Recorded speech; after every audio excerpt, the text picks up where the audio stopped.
ফ্যাসিস্টরা দুনিয়াব্যাপী গণহত্যা এবং ফ্যাসিবাদ চালাতে চাইছে, তারাও টিকবে না।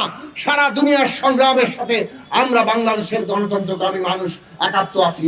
সারা পৃথিবীর মানুষকে ঐক্যবদ্ধ হতে হবে প্যালেস্টাইনকে মুক্ত করার জন্য।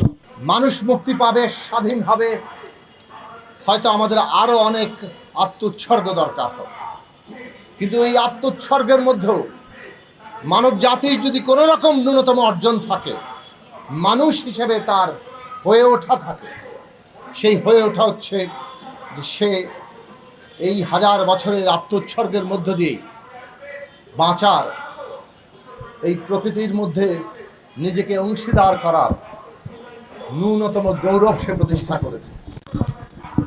আর সেই গৌরবকে যদি আমাদের রক্ষা করতে হয়, আরও আত্মোৎসর্গ লাগবে।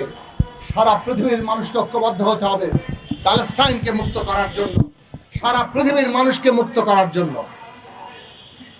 বাংলাদেশে আমরা লড়াই যখন করি স্বৈরাচারের বিরুদ্ধে, ফ্যাসিবাদের বিরুদ্ধে, তখন আসলে আমরা ওই ইসরায়েলি দখলদারিত্ব, যুক্তরাষ্ট্রের নির্লজ্জ সমর্থনের উপর দাঁড়িয়ে থাকা ওই ইসরায়েলি গণহত্যার বিরুদ্ধে লড়াই করি।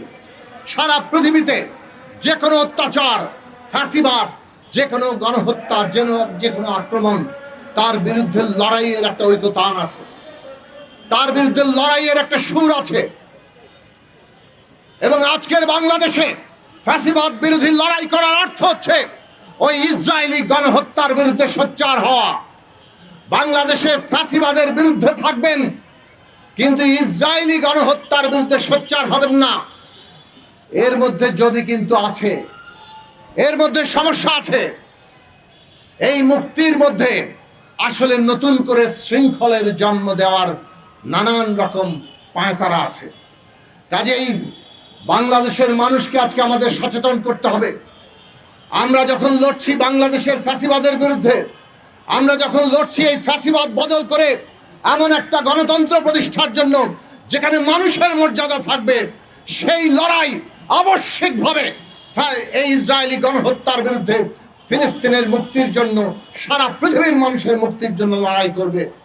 এই লড়াইকে এক সূত্রে গাঁথার জন্যই আমাদের ঐক্যবদ্ধ হওয়া দরকার। আমাদের ঐক্য যতক্ষণ না পর্যন্ত ওই বিন্দুতে পৌঁছাচ্ছে, ততক্ষণ পর্যন্ত আমরা আমাদের মুক্তির সংগ্রামকে এগিয়ে নিতে পারবো না, বরং মুক্তির সংগ্রামে নানা কানাগলিতে আমরা হারিয়ে যাব, যেমনটা আমরা আমাদের দেশের ইতিহাসে বহুবার দেখেছি। আজকে অন্তর্বর্তী সরকার ক্ষমতায় আছেন। গণ অভ্যুত্থানের উপরে এই দেশের গণতন্ত্রকামী শিশু, নারী, বৃদ্ধ, বাঙালি, চাকমা, মারমা, এই দেশে হিন্দু, মুসলমান, এই দেশের তরুণ, ছাত্র, যুবা, শ্রমিক, শ্রমজীবী, তাদের প্রত্যেকের রক্তের উপর দাঁড়িয়ে, এই অভ্যুত্থানের উপর দাঁড়িয়ে সরকার ক্ষমতায় আছে।